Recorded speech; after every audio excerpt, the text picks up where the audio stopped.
welcome back to Alaska Woodyard, everybody, on this beautiful sunny afternoon. Hi. We, as you seen the other day, Buzz brought a load of logs, so Jill started cutting those up. I actually cut a load on the processor today, and Jill piled, or started to pile the wood, as you can see here. That was after I split it, wasn't it? That's after you cut it split. Process it. So this is some of the wood that was on the end of the pile that wasn't drying so well. It's drying nice now. Of course, we have a breeze and sunshine. So what we're going to do is we're going to cut up that load that Buzz brought us. That load was a little smaller than normal, and he told us that when he brought it. It was $1,500 for a normal load, about 10 cord delivered here. That's his wood. We just buy it from him. So this load was a little smaller. We think, what, maybe 9.5 cord maybe is what I'm guessing. So we're going to cut it up and let you know how we turned out on that load, and give you some figures on the profits of buying it versus us going and getting the wood. So let me take you over here, show you some of this wood here. The sun's pretty bright today, and looking back at the pile, it's going down. So we've sold not so much this week, been a little slower than normal. The reason for that is people get their PFDs here in Alaska. As a resident, we get a permanent fund dividend, and that comes out the 1st of October. That's when our sales really skyrocket, just go, because they use that to help support their heating needs. So we've got about, Jill's piled most of the wood. We've got 7 cord piled up, all stacked in various configurations. Third of a cord, have third of a cord's piles over here, some half cord rows. So a lot of pickup trucks can only take about a third of a cord, so that's why we stack it that way. And if they want a full cord, we normally would put it in the trailer out of the pile and just figure 180 cubic feet per cord loose. And we always give them a big cord. So tomorrow I've got to run to Anchorage and get the other side of my tractor fixed. The other wheel bearing went out yesterday with no warning, so this time I think I broke a gear in the front end, which is going to be pretty spendy. So taking that in the morning to drop it off. The parts are 3-day air from the lower 48 up here, is $250 shipping just for that little box of bearings. So it gives you an idea of the shipping cost here. So that's being repaired, and the starter on the big forklift, that went out the other day, so I'm getting that repaired. I had to take that off. All of your toys are breaking, dear. So He's been in a foul mood with no tractor. Well, a lot of repairs. I had to put new bolts in the engine of the Log Dog. The 550, we just put tires on the front of that. We found out that one front brake caliper is dragging, so we're going to put brake shoes and a caliper on the front of the 550. So if it's not one thing, it's two things after the other, it seems like here. So, and we're getting ready to go hunting again, so hopefully Jeff will shoot a moose and be happy again. Well, that's the other issue too, is hunting in the afternoon. At night we leave here at 6 and go up here on the hill up back here, and it's about a 10-minute 12-minute four-wheeler ride in. Then we walk to where we sit, usually in the same spot. Jill's been seeing some moose. I have. But if you shoot one at 7:30, 8 o'clock at night, it's pretty dark here by 8:30 now. Yep.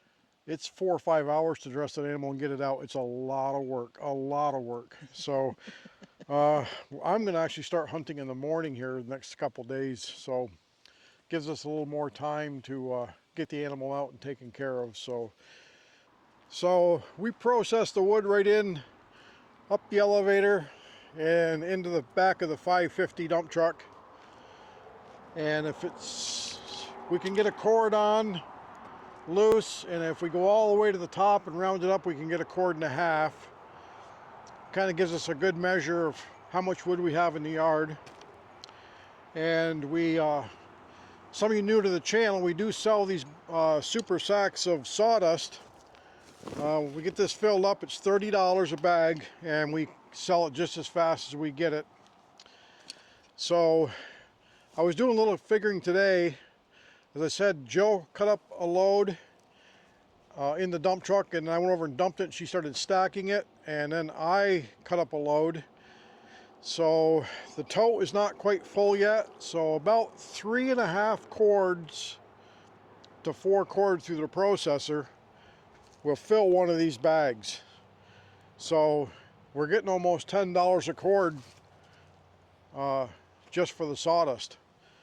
So it kind of helps out a little bit. Almost really pays for the gas, because we don't hardly use about $5 worth of gas to cut up a cord of wood. So the sawdust more than pays for the oil changes and the gas going through the processor. And the log dog here has been working really fine. This is the backbone of our operation, really. This does a lot of work. It brings all of our wood in for the most part. It's 16 foot long, 15,500 pound GVW, so we can haul about 10,500 on just about 2.5 full cord of our birch legally on this trailer. 14 ply tires, and this is a 5-foot extension on this to telesticks out, so it extends out so we can reach about 21-22 feet. And this trailer is 19 years old this year. Hard to believe it's that old, but still in nice shape and still works good. And as you've seen last week on our review on the Cord King, it's doing fine. Everything working great on it. It's actually pretty relaxing to run. I did a cord today. Jill did a cord today in about 2 hours and 10 minutes for the both of us, so a cord an hour. And this little wagon, this luggage cart, is 9 foot long, 4 feet wide, and about 3 feet tall. So we round this up, it's a good cord of wood, all just miscellaneous pieces, and we sell those for $100. We pull it out beside the road, and it's there a day or two and it's gone. So that's a little extra.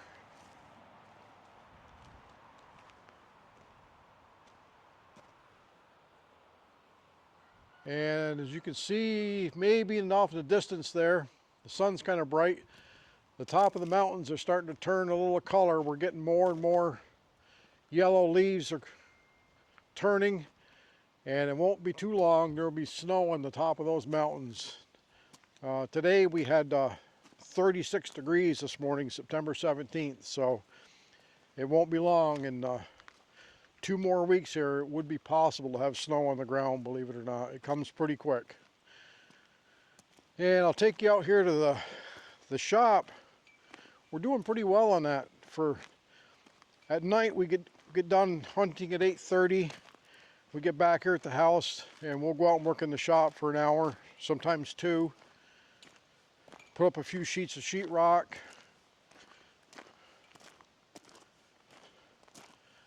I did run the mill today. I sawed some hemlock I picked up down in Seward.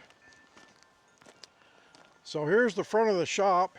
We're slowly but surely gaining. I've been putting up trim as I get time a little bit. Take a walk inside here and show you what we've gotten done.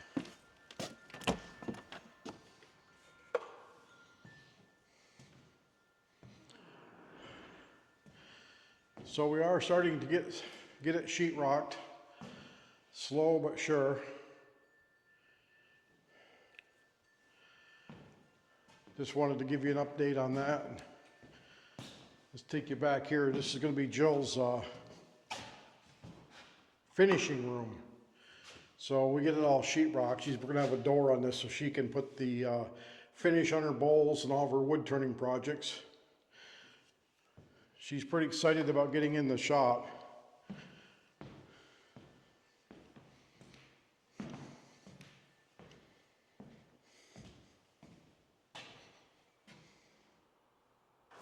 I did get one of the vents in there last night, and Jill said I could put her moose rack up in there. That's 59 inches wide, so it'll fit up in the eaves pretty well.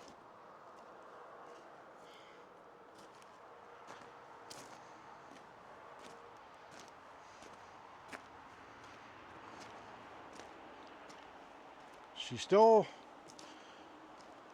hasn't got the last row in our woodshed yet. Someday here soon we'll get it cut and get this filled up, and we'll have nearly 3 years worth of wood.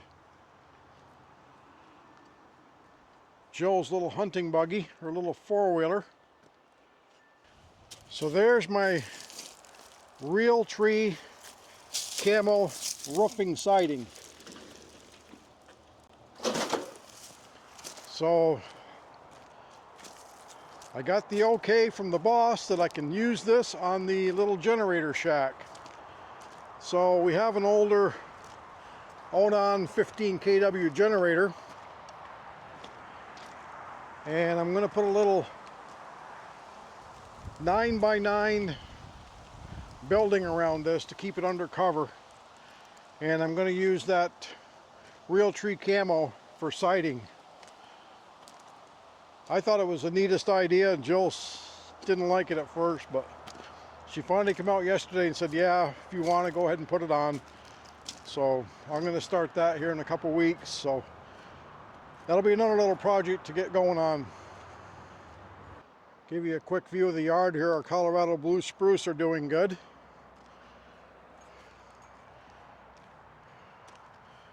Jill's flowers. And a look out at the Woodyard and the bright sun. There's Pinnacle Mountain off in the distance. Gorgeous sunny day here this afternoon with a slight breeze. Well, you can see a little snow in the mountain in the background there behind Pinnacle.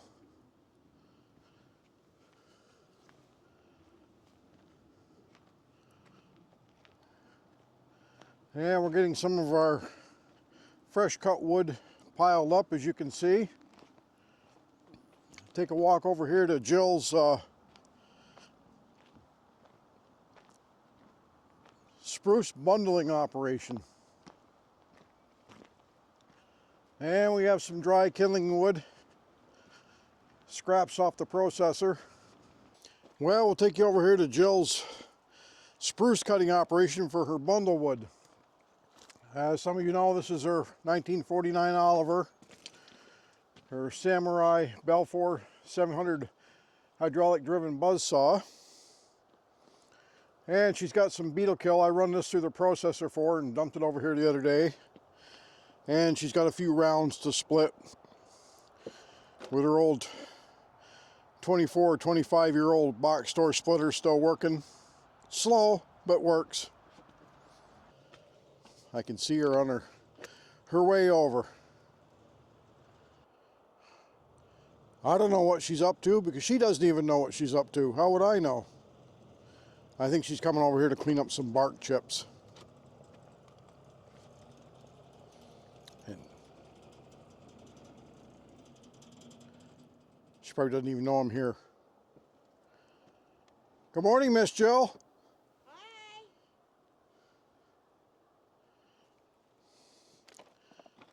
They want to know what you were doing. I said, how would I know what you're doing? You don't even know what you're doing. Oh, I know what I'm doing. The question is, what are you doing? Well, I'm going to help you get some more wood processed. And I was just telling them about your spruce operation over here. So bundles are doing well. She is doing some cottonwood too. I am. I'm selling it. I'm processing it. I'm working it. So that's Jill's spruce operation. We did, she does cover up that at night if it's going to rain, so it kind of keeps some of the water off it. Normally we don't tarp the wood. Oh, yeah. Yeah. So we've been pretty busy. We'll be back with you guys soon. Thanks for joining us today, everyone. We keep the sawdust flying in the Alaska Woodyard. And thanks for coming along.